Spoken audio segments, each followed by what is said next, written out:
আজকে শেয়ার করব আমাদের খুবই পরিচিত একটা রেসিপি আলু পোস্ত, তবে একটু অন্য রকমভাবে শেয়ার করব। আর এভাবে বানালে ভাত, রুটি, পরোটা সব কিছুর সাথেই খেতে দুর্দান্ত লাগবে। আলু পোস্ত বানানোর জন্য এখানে আমি দুটো বড় সাইজের আলুকে এরকম বড় বড় টুকরো করে কেটে নিয়েছি। এখানে একটা ক্যাপসিকাম একটু বড় টুকরো করেই আলুর মতনই কেটেছি। আর নিয়েছি এখানে পনিরও একটু বড় টুকরো করেই কেটেছি। 100 গ্রাম মতো পনির আমি এখানে ব্যবহার করছি। আর মিক্সির জারেতে নিয়ে নিলাম পোস্তটা কিন্তু এখানে একটু বেশি ব্যবহার করতে হবে। হাফ কাপ মতো পোস্ত প্রথমে শুকনো ঘুরিয়ে নিলাম, তারপর ওর মধ্যে দুটো কাঁচা লঙ্কা আর অল্প জল দিয়ে মিহি পেস্ট তৈরি করে নিলাম। পোস্ত আগে শুকনো ঘুরিয়ে নিয়ে তারপর মিক্সিতে বাটবেন জল দিয়ে, তাহলে একদম মিহি করে পেস্টটা তৈরি করা যাবে। আর রান্নাটা কিন্তু পুরোটাই সাদা তেলে করব। কড়াইয়ে 5 টেবিল চামচ সাদা তেল গরম করে দিয়ে দিলাম আলুর টুকরোগুলো। পরিমাণ মতো লবণ দিয়ে আলু বেশ লালচে করে ভেজে নিচ্ছি। আলু একটু লালচে করে ভাজলেই কিন্তু খেতে ভালো লাগবে, তাই আলু বেশ লালচে করেই ভেজে নিতে হবে। আর তারপর ক্যাপসিকাম পনির দিতে হবে। ক্যাপসিকাম পনির দিয়ে কিন্তু বেশিক্ষণ ভাজা যাবে না, তাই আলুটাকে বেশ লালচে করে ভেজে নেওয়ার পরই ক্যাপসিকামগুলো দিয়ে দিলাম। আর ক্যাপসিকাম দিয়ে একটু নেড়েচেড়ে নেওয়ার পরই দিয়ে দিচ্ছি কিছু মশলা। দিয়ে দিচ্ছি হাফ চামচেরও কম করে হলুদ গুঁড়ো, ঝাল লঙ্কার গুঁড়ো আর একটু কাশ্মীরি লঙ্কার গুঁড়ো। এই সব মশলা দিয়ে খুব ভালো করে ভেজে নিচ্ছি। লবণটা যেহেতু আগেই দিয়েছি তাই সেই কারণে আর লবণটা দিলাম না।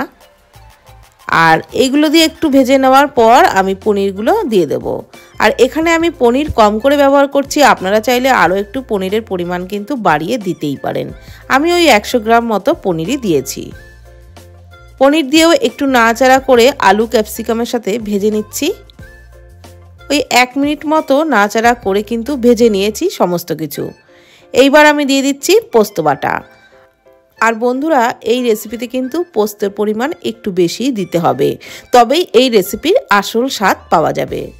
পোস্ত বাটা দিয়েও একটু নাড়াচাড়া করে ভালো করে ভেজে নিতে হবে। পোস্তর কাঁচা গন্ধটা যাতে না থাকে সেই কারণে একটু ভালোভাবে ভেজে নেবেন, তাহলেই রেসিপির স্বাদটা ভালো লাগবে।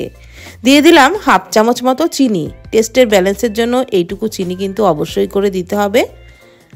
আর দেখুন ভাজতে ভাজতে একদম দানা দানা মতো কিন্তু হয়ে গেছে। মশলাটা একেবারে শুকিয়েও গেছে, খুব ভালো করে ভেজে নেওয়া হয়ে গেছে। এখন আমি এর মধ্যে দিয়ে দেব পরিমাণ মতো জল। খুব বেশি পরিমাণে জল দেওয়ার দরকার নেই, কেননা আলু কিন্তু অটোমেটিক ভাজতে ভাজতেই 50%-এর উপরে সিদ্ধ হয়েই গেছে। তাই অল্প পরিমাণে জল দিলেই তরকারিটা একদম রেডি হয়ে যাবে। ঢাকনা চাপা দিয়ে 5 মিনিট মতন ফুটিয়ে নিয়েছি। 5 মিনিট পর ঢাকনা তুলে নিলাম। এখন আলু ক্যাপসিকাম সবই কিন্তু ভালোভাবে সুসিদ্ধ হয়ে গেছে। আর এই রেসিপিটা একদমই কিন্তু শুকনো শুকনো হবে। আলু পোস্ত এরকম শুকনো শুকনোই খেতে ভালো লাগে।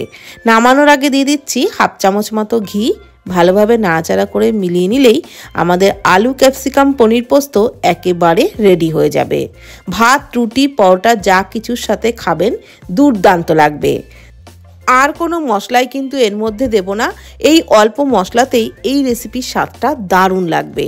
তাহলে একদম কম সময়ে অল্প মশলায় এই রেসিপি একবার বানিয়ে দেখুন, সব কিছুর সাথেই খেতে দুর্দান্ত লাগবে।